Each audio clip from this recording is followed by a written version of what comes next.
டப்பி செய்திகளில் உங்களை சந்திப்பது மிகவும் மகிழ்ச்சி அடைகிறேன். வெல்கம் டு டப்பி செய்திகள். இந்த அழு கூக்குறலுக்கான காரணம் என்னவோ?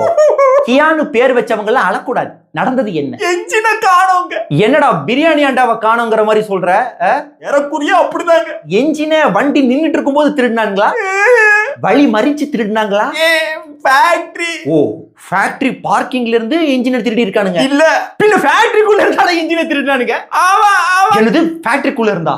சரி, என்ன ஒரு 2 இன்ஜின் திருட்டு போயிருக்குமா? 900 என்ஜின் எல்லாம் விட்டுட்டாருங்கடா. அது வரைக்கும் என்ன குழிமந்தியாட தின்னுட்டு இருந்த? எப்படி? நாங்க சென்னையில என்ஜின் தயாரிச்சு ஆந்திராவுக்கு கொண்டு வருவோம். தூம் படத்துல வர ஜான் அகரகாரம் மாதிரி வழியிலேயே வழிப்பறி பண்ணிட்டானுங்களாக்கே. ஃபேக்டரிக்கு வந்ததுக்கு அப்புறம் தான் திருடி இருக்கானுங்க. போலீஸ்ட்ட சொன்னியா? பேசிட்டு இருக்கிறோம்.